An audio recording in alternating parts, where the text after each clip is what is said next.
Bismillahirrahmanirrahim. Assalamualaikum warahmatullahi wabarakatuh. Selamat siang dan salam sejahtera untuk kita semua. Dewan juri yang saya hormati dan hadirin sekalian yang sama-sama berbahagia. Pertama-tama, izinkan saya memperkenalkan diri. Saya Duru Nafisa Lestari Laruha, perwakilan tim debat SMA Negeri 2 Raha. Hadirin sekalian, adapun mosi yang diangkat pada hari ini yaitu sebagai negara berkembang dengan potensi maritim, Dewan ini tidak akan menggunakan strategi ekonomi biru. Hadirin sekalian, sebelum kita lanjut pada mosi hari ini, ada baiknya kita mengetahui dan mendalami apa yang menjadi mosi kita kali ini. Apa yang dimaksud dengan negara berkembang? Dalam hal ini, negara berkembang adalah negara dengan pendapatan rata-rata masih relatif rendah. Indeks perkembangan manusia tercatat di bawah standar normal global dan infrastruktur yang masih relatif berkembang atau belum maksimal. Adapun alasan mengapa diangkatnya mosi kali ini karena Indonesia dikenal sebagai negara yang unggul akan maritim. Tetapi banyak para ahli yang membantah bahwa Indonesia tidak hanya unggul pada maritim saja. Banyak sektor yang lebih kuat dan dapat diunggulkan untuk perkembangan ekonomi. Adapun alasan yang berikutnya yaitu dampak negatif dari ekonomi biru yang diberlakukan di Indonesia jika hal ini tetap dilakukan. Hadirin sekalian, agar pembahasan kita kali ini lebih terarah, saya akan hanya membahas pada wilayah negara Indonesia. Saya sebagai tim pro pada kali ini sangat mendukung mosi kali ini. Dan saya mendukung mosi kali ini bukan tanpa sebab. Berbagai alasan yang akan saya sampaikan yang akan mendukung mosi kita kali ini. Yang pertama yaitu karena kelemahan-kelemahan yang timbul dari ekonomi biru ini. Kelemahan tersebut yaitu perampasan ruang hidup masyarakat dan ekosistem refleksi implementasi ekonomi biru di Indonesia.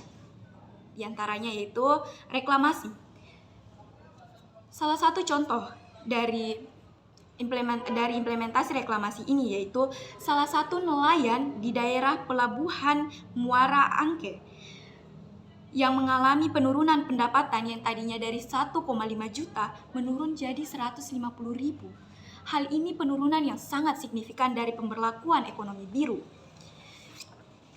Kelemahan yang berikutnya yaitu RZWP3K sebagai media validasi untuk merampas ruang hidup masyarakat pesisir.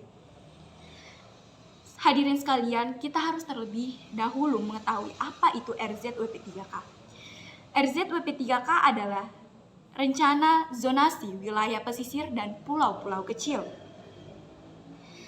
Hal ini pada Kalimantan Timur, banyaknya nelayan-nelayan dan masyarakat kecil yang tidak dilibatkan, yang mengakibatkan penurunan pendapatan oleh masyarakat pesisir tersebut, yang mengakibatkan penurunan pemasukan dari nelayan-nelayan pesisir. Hal ini dilansir dari tribunkaltim.com. Adapun kelemahan yang selanjutnya yaitu KSPN atau Kawasan Strategis Pariwisata Nasional. Pada wilayah konservasi dari Komodo yang merupakan 7 keajaiban dunia dengan masifnya dibangun oleh infrastruktur wisata oleh PT Segara Komodo Lestari. Melalui keputusan BKPB KPM nomor 7/1/Subswa/PMDN 2015, PT Segara Komodo Lestari mencapai 2,21 hektar dengan kontrak 52 tahun. Hal ini merupakan bukti konkret adanya inkonsistensi pemerintah terhadap kepedulian kelestarian lingkungan. Hadirin sekalian, adapun argumen saya yang selanjutnya. Mengapa saya mendukung mosi kali ini? Yaitu berdasarkan pernyataan yang diungkapkan oleh Kepala BPS Suryamin yang mengatakan bahwa ada beberapa sektor yang sangat unggul di Indonesia yang dapat mengembangkan ekonomi Indonesia tanpa harus menerapkan strategi ekonomi biru. Di antaranya yaitu sektor industri pengolahan, yang dimana sektor industri pengolahan mencapai presentasi 21,02% dengan perkembangan 4,63% dalam penyumbangan perkembangan ekonomi Indonesia. Dalam perkembangan ekonomi Indonesia melalui sektor industri pengolahan, yaitu industri manufaktur, pada tahun 2021 mencapai 7,7% penyumbangan yang diberikan oleh industri manufaktur, di mana pada masa COVID-19 mencapai 6,91% dalam perkembangan ekonomi Indonesia. Hal ini melalui pembuatan atau menghasilkan produk seperti masker, sarung tangan, facial, dan APD. Hal ini kita ketahui bersama pada masa COVID-19 banyaknya sektor-sektor yang terbatas dalam melakukan pengembangan ekonomi yang kita ketahui bersama bahwa sangat mempengaruhi pertumbuhan ekonomi Indonesia pada masa COVID-19. Namun melalui sektor industri pengolahan, penyumbangan yang diberikan sebesar 700,51 triliun lewat pembuatan masker, sarung tangan, facial, dan APBD. Hal ini dikemukakan oleh Menteri Perindustrian Agus Gumiwang Kartasasmita.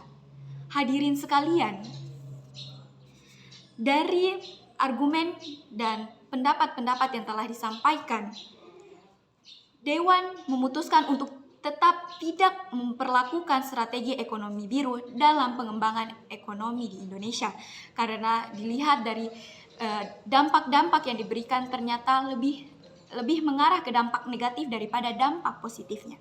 Dan kita ketahui bersama bahwa Indonesia ini memang tidak hanya unggul pada maritimnya, tetapi unggul di berbagai sektor, yang salah satunya ini yaitu sektor industri pengolahan. Hadirin sekalian, jadi tidak ada alasan lagi mengapa kita harus menolak mosi kali ini dan kita memperlakukan strategi ekonomi biru. Sekian saja dari saya. Apabila ada salah kata dan ucapan mohon dimaafkan. Saya akhiri. Wabillahi taufiq walhidayah. Wassalamualaikum warahmatullahi wabarakatuh.